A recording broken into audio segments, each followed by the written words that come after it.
Hi, I'm Malabika Shaw, and I have been an energy healer for several years now.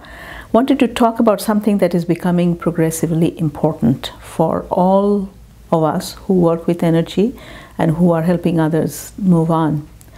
Most of the time, when we focus on energy healing, we focus on clearing stuck energy, blocked energy, dense energy, which comes from repetitive negative thoughts or emotions or gets triggered by something we don't even know. And many of the techniques that we are learning and teaching are focusing on how to clear those blocks. And it's very important. Those blocks have to go for us to move on and to be at a different space.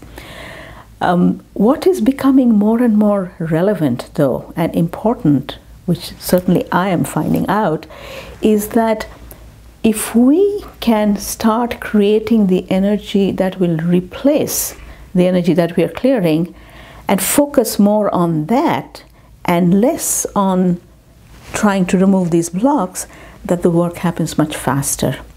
Because just by creating that new energy of the new space where we want to be, it can be so powerful that when we bring that in, it has within itself an innate power to dissolve all the stuff that's blocking.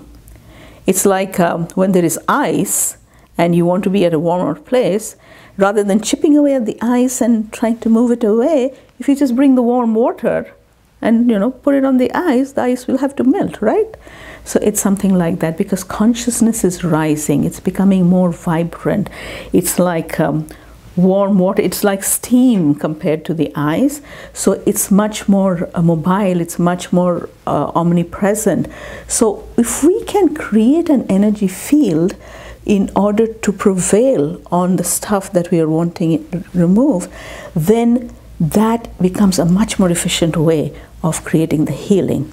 And I call that learning to create, to hold the space for the healing to have happened. Now this is actually easier said than done. Why? Because our egos are very comfortable with holding on to the old patterns, because the entire world operates from a three-dimensional space where old patterns are prevalent, and we have created our connections over our lifetimes of growth and conditioning.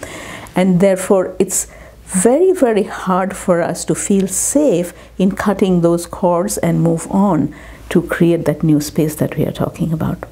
But it is something inevitable. We have to do it. One of the reasons why energy healing may not take root or sustain itself is because if we have not created this powerfully, we default into the old pattern.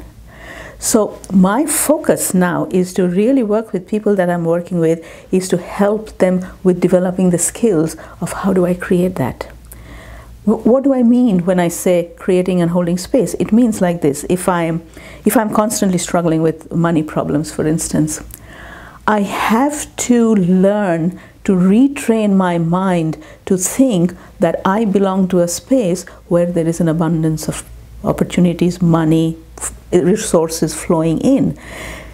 It's not easy to hold on to that vision or to the feeling when I'm still struggling with money over here. And that is precisely what we have to do, because we can't keep going back and forth, back and forth. Oh, I need money, but it's tight. So therefore the skill is in really focusing on creating that reality in my mind energetically with all the resources that I have, all the sensory powers that I have. So I create that and I start living in that space in my mind. That becomes a holographic or energetic reality, which slowly but surely will come and then replace the current reality.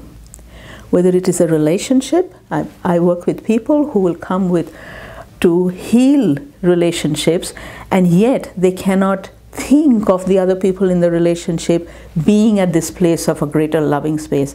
If our mind cannot create that or accept that, it's highly unlikely we will create that. So the skill involved is learning to first create that in our minds as clearly as we can, and then teaching our minds and emotions to stand by it without going back without doubting, without falling, or without constantly looking for evidence and getting discouraged. So holding space is about really creating a space, a reality in our mind, in our bodies, in our emotions, vibrationally, where we are trying to go. I would like to give a little more details about this in another episode of the same program. Thank you very much. My name is Malavika Shaw. My website is visionholistic.net, and I would love to talk to you and work with you if you would have some time. Thank you.